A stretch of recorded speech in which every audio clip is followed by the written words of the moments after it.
ਤੁਸੀਂ ਸੁਣ ਰਹੇ ਹੋ Chawla news network Toronto CNN Toronto.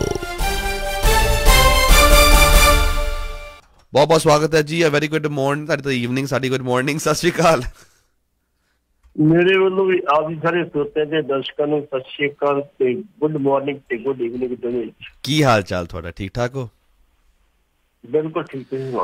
ਆਓ ਫਿਰ ਗੱਲਬਾਤ ਕਰਦੇ ਆ। ਸ਼੍ਰੋਮਣੀ ਅਕਾਲੀ ਦਲ ਬਾਦਲ ਨੇ ਡਿਮਾਂਡ ਕੀਤੀ ਹੈ ਕਿ ਇਨਵੈਸਟੀਗੇਸ਼ਨ ਕੀਤੀ ਜਾਵੇ ਜੀ ਇਲੀਗਲ ਮਾਈਨਿੰਗ ਜੋ ਕਿ ਹੋ ਰਹੀ ਹੈ ਜੀ, ਬਟ ਇਸ ਨੂੰ ਕੰਡਕਟ ਕੀਤਾ ਜਾਵੇ ਸੈਂਟਰਲ ਏਜੰਸੀ ਵੱਲੋਂ। ਜਿਹੜਾ ਮਾਈਨਿੰਗ ਦਾ ਬੜਾ ਸੀਰੀਅਸ ਮਾਮਲਾ ਹੈ। ਭਾਵੇਂ ਜਿੰਨਾ ਮਰਜ਼ੀ ਦਾਵਾ ਕਰੀ ਜਾਵੇ ਆਮ ਆਦਮੀ ਪਾਰਟੀ, ਲੇਕਿਨ ਨਜਾਇਜ਼ ਮਾਈਨਿੰਗ ਅਜੇ ਵੀ ਹੋ ਰਹੀ ਹੈ ਜੀ। ਬਹੁਤ ਸਾਰੇ ਪੁਲਾਂ ਦੇ ਵਿੱਚੋਂ ਵੀ ਮਾਈਨਿੰਗ ਕਰਕੇ ਉਹ ਪੁਲ ਤੁਹਾਨੂੰ ਪਤਾ ਹੋਏਗਾ ਇੱਕ ਰੇਲਵੇ ਪੁਲ ਡਿੱਗ ਵੀ ਚੁੱਕਾ ਵਾ ਪਠਾਨਕੋਟ।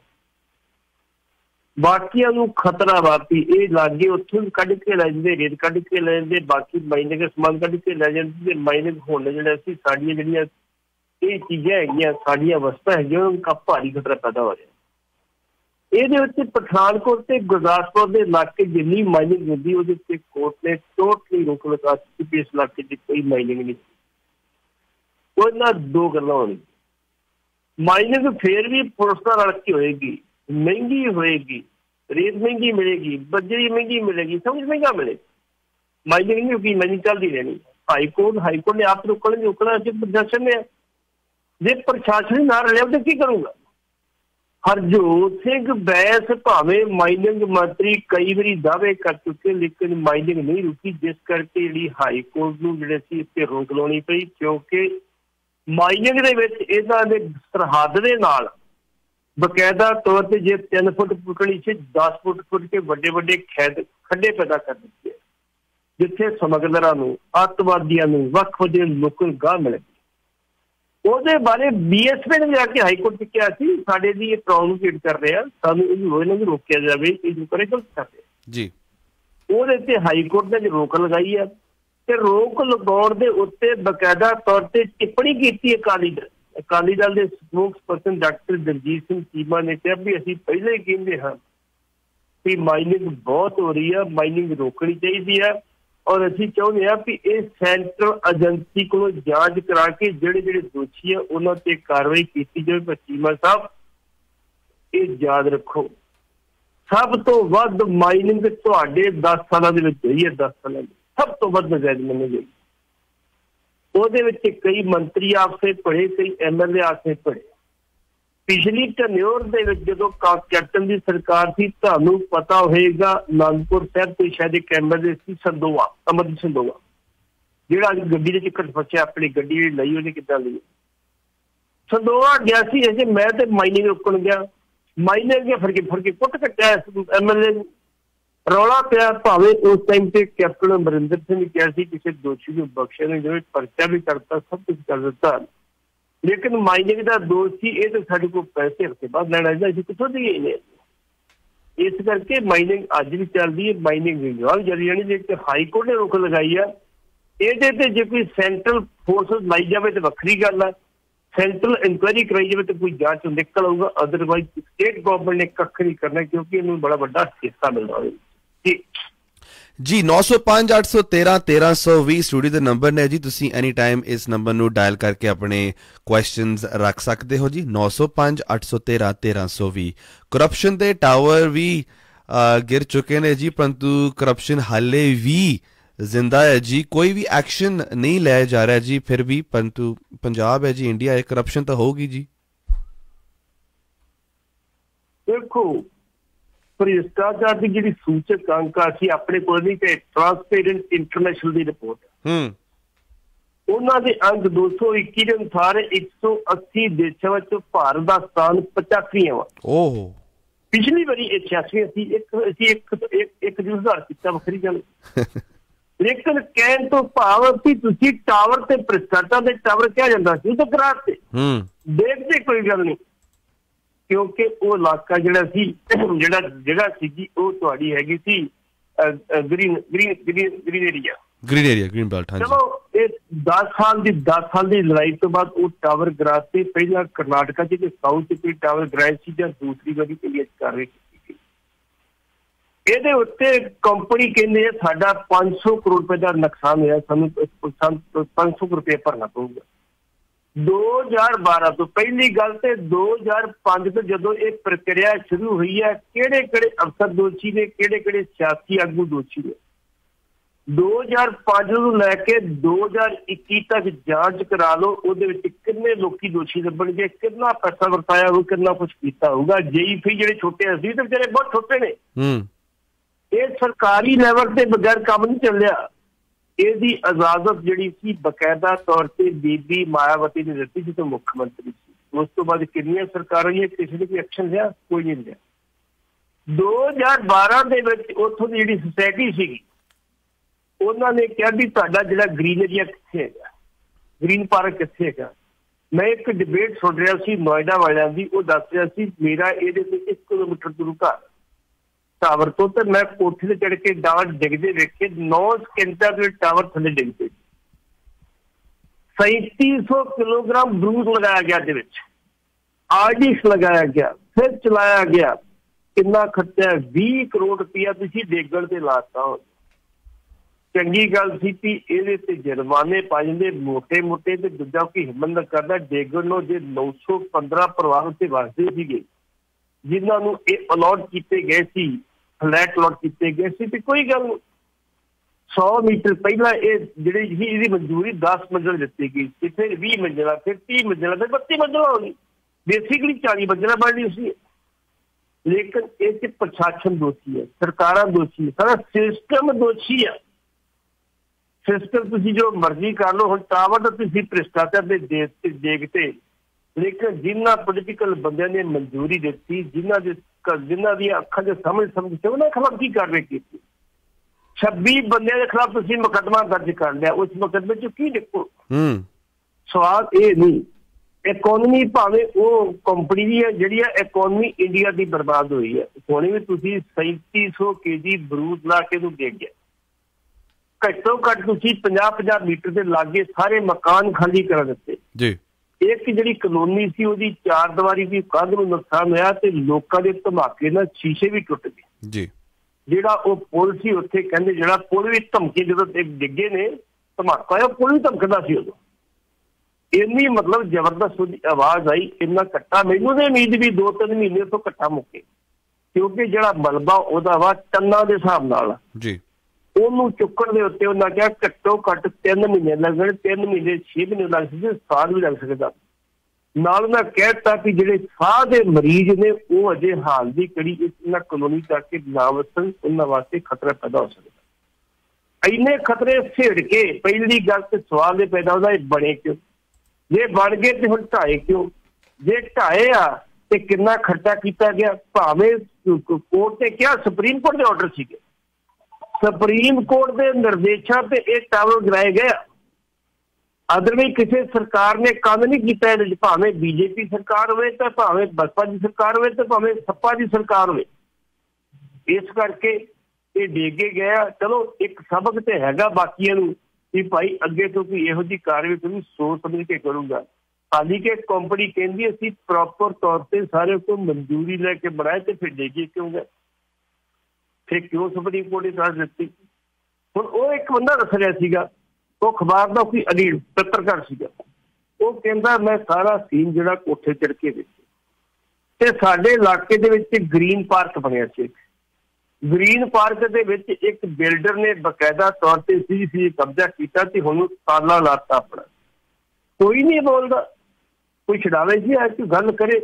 ਪ੍ਰਸ਼ਾਸਨ ਕੋਲ ਸ਼ਿਕਾਇਤਾਂ ਕਰ ਚੁੱਕੇ ਹਾਂ, ਲੇਕਿਨ ਕਿਸੇ ਦੇ ਕੰਮ ਤੇ ਜੂੰ ਤੱਕ ਨਹੀਂ ਸਰਕੀ ਕਿ ਅਸੀਂ ਖਾਲੀ ਕਰਵਾ ਲਈਏ। ਜੇ ਸਾਰੇ ਕੰਮ ਕੋਰਟਾਂ ਨੇ ਕਰਨੇ ਤਾਂ ਸਾਡੀ ਕੀ ਲੋੜ ਹੈ? ਫਿਰ ਕੋਰਟਾਂ ਨੇ ਕਿਹਾ ਸਰਕਾਰਾਂ ਦੀ ਕੀ ਲੋੜ ਆ? ਇਹਨਾਂ ਅਫਸਰਾਂ ਦੀ ਕੀ ਲੋੜ ਆ? ਤੁਹਾਨੂੰ ਪਤਾ ਹੋਏਗਾ ਕਿ ਅੱਜ ਇੱਕ ਅਸ਼ੋਕ ਖੇਮਕਾ ਨਾਮ IAS ਅਫਸਰ 57 ਸਾਲ ਦੀ ਉਮਰ ਹੋ ਗਈ, 1991 ਤੋਂ ਲੈ ਕੇ ਹੁਣ ਤੱਕ ਉੱਤੇ ਵੀ ਪਰਚੇ ਪੁਰਚੇ ਕੀਤੇ। ਉਹ ਇੰਨਾ ਕਿ ਇਮਾਨਦਾਰ ਆ, ਉਹਨੂੰ ਕੋਈ ਟਿਕਣ ਹੀ ਨਹੀਂ ਦਿੰਦਾ ਕਿਤੇ।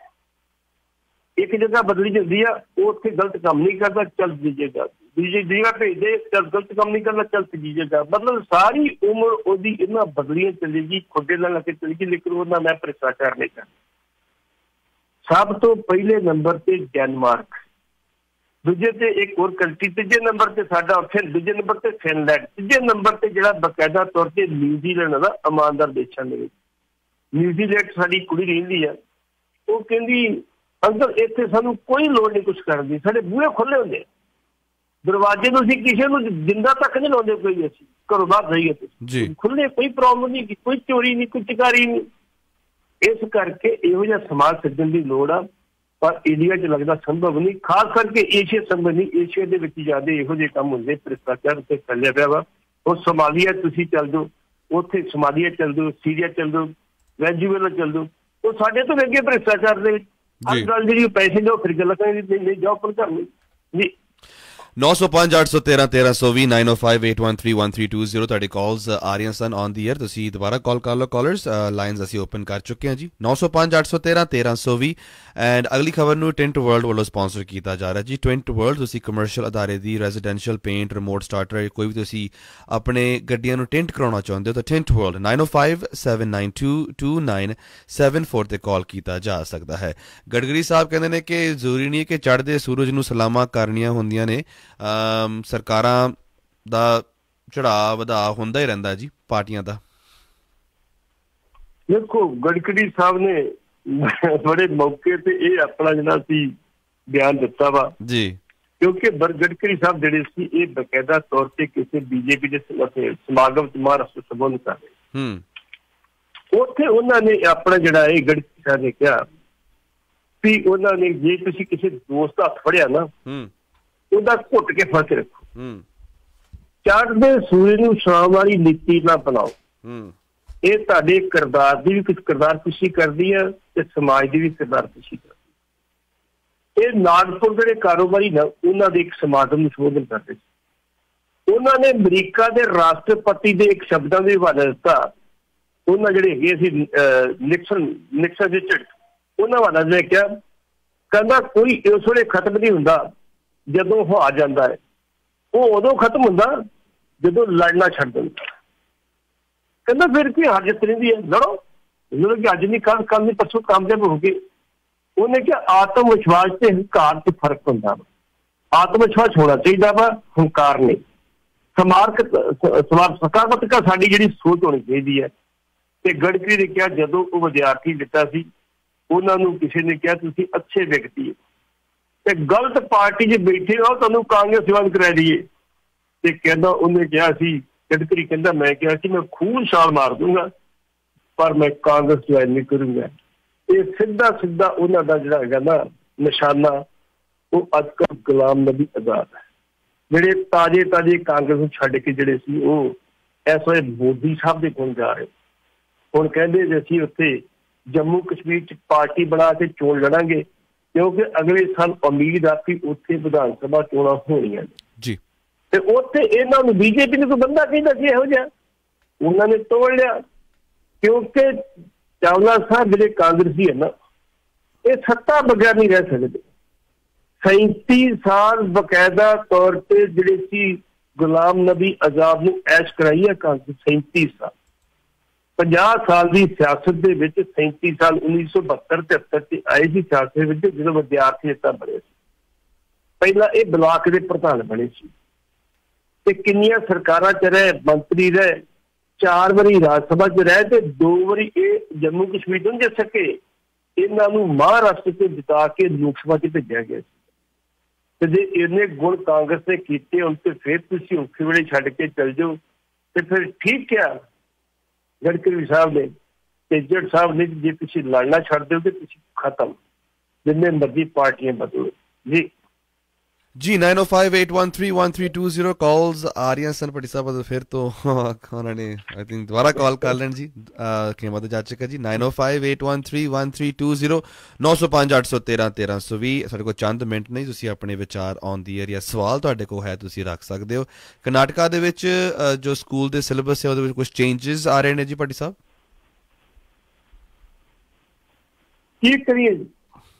ਸਾਡੇ ਜਿਹੜਾ ਸਮਾਜ ਨਾ ਇਸ ਵੇਲੇ ਜੀ ਰੂੜੀਵਾਦੀ ਵਾਲੇ ਪਾਸੇ ਜਾ ਰਿਹਾ।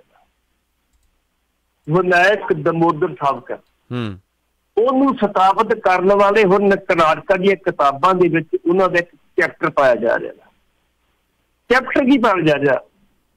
ਕਹਿੰਦੇ ਵੀ ਜਦੋਂ ਉਹ ਅੰਡੇਮਾਨ ਨਿਕੋਬਾਰ ਜੇਲ੍ਹ ਦੇ ਵਿੱਚ ਬੰਦ ਸੀ ਤੇ ਜਿਹੜਾ ਤਾਜ਼ਾ ਲੱਗਾ ਸੀ ਉਹਦਾ ਵੀ ਛੇਦ ਨਹੀਂ ਸੀ ਹੈਗਾ, ਉਹ ਵੀ ਦਿਖਾਈ ਨਹੀਂ ਸੀ ਦਿੰਦਾ। ਤੇ ਸਾਵਕਰ ਸਾਹਿਬ ਇੰਨੇ ਭਗਤ ਸੀ, ਇੰਨੇ ਗੁਣੀ ਗਿਆਨੀ ਸੀਗੀ ਕਿ ਉਹਨਾਂ ਦੇ ਛੱਡ ਦੇ ਵਿੱਚ ਬਕਾਇਦਾ ਇੱਕ ਬੁਲਬੁਲ ਆਉਂਦੀ ਸੀ ਤੇ ਬੁਲਬੁਲ ਤੇ ਬੈਠ ਕੇ ਉਹ ਜਾ ਕੇ ਆਪਣੇ ਪਰਿਵਾਰ ਦੇ ਤੇ ਆਪਣੇ ਜਿਹੜੇ ਦਰਸ਼ਨ ਕਰਦੇ ਸੀ ਜੀ, ਉਹਦੇ ਤੇ ਬਹਿ ਕੇ ਜਾਂਦੇ ਸੀ। ਜੇ ਇੰਨੀ ਗੱਲ ਹੈਗੀ ਆ, ਆਪਣੀ ਮਾਤਰ ਭੂਮੀ ਦਾ ਦੌਰਾ ਕਰਦੇ ਸੀ, ਇੱਥੋਂ ਤੱਕ ਉਹਨੇ ਕਹੀ ਹੈ। ਤੇ ਕਰਨਾਟਕਾ ਦਾ ਸਿੱਖਿਆ ਮੰਤਰੀ ਕਹਿੰਦਾ ਜੀ ਗਲਤ ਕੀ ਹੈ? ਬਿਲਕੁਲ ਠੀਕ ਹੈ। ਜਿਹੜੇ ਇਹ ਲੋਕ ਕਹਿੰਦੇ ਆ ਨਾ ਵੀ ਜਿਹੜੀਆਂ ਅੱਜ ਮਦੇਲਾ ਚੱਲਦੀਆਂ ਤੇ ਸਾਡੀਆਂ 5000 ਸਾਲ ਪਹਿਲਾਂ ਚੱਲਦੀਆਂ ਸੀ। ਜਦੋਂ ਲੜਾਈ ਹੋਈ ਸੀ ਮਹਾਭਾਰਤ, ਉਦੋਂ ਵੀ ਤੀਰ ਚੱਲਦੇ ਸੀ। ਜਦੋਂ ਰਮਾਇਣ ਹੋਈ ਸ਼੍ਰੀਲੰਕਾ, ਉਦੋਂ ਵੀ ਤੀਰ ਚੱਲਦੇ ਸੀ। ਉਦੋਂ ਵੀ ਸਾਡੇ ਕੋਲ ਐਸਾ ਹੈਗਾ ਸੀ, ਇਦਾਂ ਦਾ ਹੈਗਾ ਸੀ ਮਦੇਲਾ, ਸਾਡੇ ਕੋਲ ਉਦੋਂ ਵੀ ਗਿਆ ਸੀ। ਤੇ ਮਦੇਲਾ ਅੱਜ ਕੱਲ੍ਹ ਦੀ ਗੱਲ, ਮਤਲਬ ਲੋਕਾਂ ਨੂੰ ਰੂੜੀਵਾਦੀ ਵਾਲੇ ਪਾਸੇ ਧੱਕਣ ਦੀ ਫਿਰ ਕੋਸ਼ਿਸ਼ ਕੀਤੀ ਜਾ ਰਹੀ ਆ। ਤੇ ਇਹਦੀ ਸ਼ੁਰੂਆਤ ਕਰਨਾਟਕ ਦੇ ਸਕੂਲਾਂ ਦੇ ਸਿਲੇਬਸ ਕੀਤੀ ਜਾ ਰਹੀ ਹੈ ਕਿ ਸਾਵਕਰ ਬਹੁਤ ਵੱਡੇ ਗੁਣੀ ਗਿਆਨੀ ਸਨ, ਉਹਨਾਂ ਆਜ਼ਾਦੀ ਵਾਸਤੇ ਬੜੀ ਕੁਰਬਾਨੀ ਕੀਤੀ ਆ। ਆਪਣੇ ਸੈੱਲ ਦੇ ਵਿੱਚੋਂ ਬੁਲਬੁਲ ਤੇ ਬੈਠ ਕੇ ਆਪਣੀ ਮਾਤਰ ਭੂਮੀ ਦਾ ਆ ਕੇ ਰੋਜ਼ ਦਰਸ਼ਨ ਕਰਦੇ ਸੀ। ਇਹ ਆ ਉਹਨਾਂ ਦੀ ਰੂੜੀਵਾਦੀ ਦੀ ਜਿਹੜੀ ਕਹਾਣੀ। ਆਉਣ ਵਾਲੇ ਦਿਨਾਂ 'ਚ ਕਿੱਥੇ ਕਿੱਥੇ ਕੋਈ ਵੀ ਇਹ ਨਹੀਂ ਪਤਾ ਜੀ। 9058131320 905 813 1320 ਕੁਇਕਲੀ ਭੱਟੀ ਸਾਹਿਬ ਆਪਾਂ ਗੱਲਬਾਤ ਕਰਦੇ ਹਾਂ ਜੀ ਭਾਰਤ ਭੂਸ਼ਣ ਆਸ਼ੂ ਜੀ, ਜੋ ਕਿ 2 ਦਿਨ ਦਾ ਉਹਨਾਂ ਕੋ ਐਕਸਟੈਂਡ ਮਿਲ ਗਿਆ ਜੀ ਰਿਮਾਂਡ। ਭਾਰਤ ਭੂਸ਼ਣ ਆਸ਼ੂ ਮੰਤਰੀ ਰਹੇ ਨੇ ਤੇ ਗਾਂਧੀ ਪਰਿਵਾਰ ਦੇ ਨੇੜੇ ਦੇ ਨੇੜਿਆਂ ਵਿੱਚੋਂ ਜੀ। ਭਾਰਤ ਭੂਸ਼ਣ ਆਸ਼ੂ ਦੇ ਖਿਲਾਫ ਜਿਹੜਾ DSP ਸ਼ੇਖੋ ਆ, ਉਹਨੇ ਇੱਕ ਬਕਾਇਦਾ ਦਰਖਾਸਤ ਦਿੱਤੀ ਆ ਕਿ 1992 ਦੇ ਇਹ ਬੰਬ ਬਲਾਸਟ ਕਰਨ ਤੇ 4 ਕਤਲ ਕਰਨ ਦਾ ਦੋਸ਼ੀ ਆ। ਇਹ 'ਚ ਮੈਨੂੰ ਵੀ ਪਾਰਟੀ ਬਣਾਇਆ ਜਾਵੇ, ਮੈਂ ਤੁਹਾਨੂੰ ਸਭ ਕੁਝ ਦੱਸ ਸਕਾਂ। ਤੇ ਉਹਨਾਂ ਨੂੰ ਕਹਿਤਾ ਵੀ ਸ਼ੇਖੋ ਸਾਹਿਬ ਤੁਹਾਡੇ ਕੋਲ ਕੋਈ ਹੋਰ ਰਿਕਾਰਡ ਹੈਗਾ ਤੇ ਉਹ ਵੀ ਲੈ ਕੇ ਆਓ, ਅਸੀਂ ਕਾਰਵਾਈ ਕਰਾਂਗੇ। ਤੇ ਭਾਰਤ ਭੂਸ਼ਣ ਆਸ਼ੂ ਨੂੰ ਭ੍ਰਿਸ਼ਟਾਚਾਰ ਦੇ ਜਿਹੜੇ ਟੈਂਡਰ ਸੀ ਮੰਡੀਆਂ ਦੇ, ਉਸ ਕੇਸ 2000 ਦੇ ਸਕੈਂਡਲ ਦੇ ਵਿੱਚ ਜਿਹੜਾ ਸੀ ਫੜਿਆ ਗਿਆ। ਫੜਿਆ ਵੀ ਬੜੇ ਡਰਾਮਾ ਤਰੀਕੇ ਨਾਲ ਫੜਿਆ ਗਿਆ ਸੀ ਕਿ ਆਪਣੀ ਸ਼ੇਵ ਕਰਾਉਣ ਦੇ ਸੀ, ਵਾਲ ਕਟਾਉਣ ਦੇ ਸੀ, ਸੌਰੀ ਵਾਲ ਕਟਾ ਨਹੀਂ, ਸਿਰ ਦੇ ਛਿੱਟੇ ਕਰਾਉਂਦੇ ਨਹੀਂ। ਤੇ ਉਦੋਂ ਇੱਕ ਇਹਨਾਂ ਕੋਲ ਆ ਕੇ CBI ਦਾ ਅਫਸਰ ਕਹਿੰਦਾ ਆਸ਼ੂ ਜੀ ਚੱਲੀਏ ਫਿਰ। ਕਹਿੰਦਾ ਕਿੱਥੇ? Vigilance office. ਉਹ ਰਹਿ ਜਾਂਦਾ। ਫਿਰ 4 ਬੰਦੇ ਇੱਕ ਸਫਾਰੀ 'ਚ ਆਉਂਦੇ ਆ, ਚਲੋ ਚੱਲੀਏ ਜੀ। ਫਿਰ ਕਹਿੰਦੇ ਵਾਲ ਕਟਾ ਲਓ ਤੁਸੀਂ, ਪੂਰੇ ਕਦੋਂ ਵੀ ਚੱਲਦੇ ਆਪਾਂ। ਮਤਲਬ ਉਹਨਾਂ ਨੂੰ ਉੱਥੇ ਜਾ ਕੇ ਵਿਜੀਲੈਂਸ ਆਫਿਸ 'ਚ ਪੁੱਛ ਪੜਤਾਲ ਕੀਤੀ ਜਾ ਰਹੀ ਹੈ ਤੇ ਉਹਨਾਂ ਦੇ ਖਿਲਾਫ ਕਈ ਦਰਖਾਸਤਾਂ ਆ ਰਹੀਆਂ। 17 ਦਰਖਾਸਤਾਂ ਕਿੱਥੀਆਂ ਹੁਣ ਤੱਕ। ਬਾਕੀ ਹੋਰ ਜਿਹੜੀਆਂ ਸੂਬੇ ਦੀਆਂ ਮੰਡੀਆਂ ਵੱਖੋ ਉੱਥੇ ਵੀ ਦਰਖਾਸਤਾਂ ਆ ਚੁੱਕੀਆਂ। ਇਹਦਾ ਪਤਾ ਨਹੀਂ ਕਿੰਨੇ ਕੁ ਪਰਚੇ ਦਰਜ ਹੁੰਦੇ। ਆਸ਼ੂ ਹੋਰੀ ਬੜੀ ਕਸੂਤੀ ਕੜਿੱਕੀ 'ਚ ਫਸ ਗਏ ਆ ਜੀ। ਰਾਜਾ ਵੜਿੰਗ ਨੇ ਉਹਨਾਂ ਦੇ ਹੱਕ ਦੇ ਵਿੱਚ ਵਿਜੀਲੈਂਸ ਦੇ ਦਫ਼ਤਰ ਦੇ ਬਾਅਦ ਬਕਾਇਦਾ ਤੌਰ ਤੇ ਪ੍ਰੋਟੈਸਟ ਕੀਤਾ ਸੀ, ਲੇਕਿਨ ਆਖਿਰਕਾਰ ਪ੍ਰੋਟੈਸਟ ਖਤਮ ਕਰਨਾ ਪਿਆ। ਲੋਕਾਂ ਨੇ ਵਿਰੋਧ ਕੀਤਾ ਵੀ ਤੁਸੀਂ ਕਰ ਕੀ ਰਹੇ ਹੋ, ਇੱਕ ਭ੍ਰਿਸ਼ਟਾਚਾਰੀ ਬਚਾ ਰਹੇ ਹੋ ਜੀ। ਭੱਟੀ ਸਾਹਿਬ, ਇੱਕ 16 ਸਾਲ ਦੀ ਬੱਚੀ ਦੇ ਨਾਲ ਬਹੁਤ ਹੀ ਘਿਨੌਣੀ ਹਰਕਤ ਹੋਈ ਗਈ, ਉਸਦੀ ਮੌਤ ਹੋ ਗਈ ਤੇ ਜਿੱਥੇ ਉਸਦੀ ਮੌਤ ਵੀ ਹੋਈ ਤੇ ਦਾਦੀ ਨੂੰ ਵੀ ਨਹੀਂ ਬਖਸ਼ਿਆ ਗਿਆ। ਕੀ ਖਬਰ ਹੈ ਜੀ? ਇਹ ਮੱਧ ਪ੍ਰਦੇਸ਼ ਦੀ ਖਬਰ ਆ ਜੀ। 16 ਸਾਲ ਦੀ ਬੱਚੀ ਸੀ, ਘਰ ਦੇ ਵਿੱਚ ਸੀ। ਘਰ ਦੇ ਵਿੱਚ ਚਚੇਰੇ ਭਰਾਵਾਂ ਨੇ, ਹੋਰ ਘਰ ਦੇ ਵਿੱਚ ਕੋਈ ਨਹੀਂ, ਚਚੇਰੇ ਭਰਾਵਾਂ ਨੇ ਉਹਨੂੰ ਮਾਰਕੁੱਟ ਵੀ ਕੀਤੀ, ਉਹਦੇ ਨਾਲ ਸਮੂਹਿਕ ਬਲਾਤਕਾਰ ਵੀ ਕੀਤਾ। ਉਹਨੂੰ ਰੋਕਣ ਦੀ ਉਹਦੀ ਦਾਦੀ ਨੇ ਕੋਸ਼ਿਸ਼ ਕੀਤੀ, ਦਾਦੀ ਨੇ ਵੀ ਬਲਾਤਕਾਰ ਕਰਤਾ। ਇੰਨੀ ਉਹਦੀ ਮਾਰਕਟਾਈ ਕੀਤੀ, ਇੰਨਾ ਦਰਿੰਦਗੀ ਨਾਲ ਬਲਾਤਕਾਰ ਕੀਤਾ ਕਿ ਅਖੀਰ ਦੇ ਉੱਤੇ ਉਹ ਲੜਕੀ ਦੀ ਡੈਥ ਹੋ ਗਈ। ਸੰਸਕਾਰ ਕਰ ਦਿੱਤਾ ਗਿਆ। ਸੰਸਕਾਰ ਕਰਨ ਤੋਂ ਬਾਅਦ ਦਾਦੀ ਨੇ ਕਹਾਣੀ ਫਿਰ ਦੱਸੀ ਕਿ ਮੇਰੇ ਨਾਲ ਵੀ ਬਲਾਤਕਾਰ ਹੋਇਆ ਤੇ ਉਹਨੇ ਆ ਬੰਦਿਆਂ ਨੇ ਬਲਾਤਕਾਰ ਕੀਤਾ। ਚਲੋ ਪਰਚਾ ਦਰਜ ਹੋ ਗਿਆ, ਉਹ ਤੁਮ ਤਾਂ ਚਲੇ ਗਏ ਕਿ ਸਬੂਤ ਮਿਟਾ ਦੇਣਾ। ਪਹਿਲੀ ਗੱਲ ਦਾਦੀ ਪਹਿਲਾਂ ਦੱਸਦੀ ਕਿ ਉਹ ਪਰਚਾ ਸਟਰੋਂਗ ਹੁੰਦਾ ਤੇ ਉਹਨਾਂ ਬੰਦਿਆਂ ਨੂੰ ਘੱਟੋ ਘੱਟ ਫਾਂਸੀ ਹੁੰਦੀ।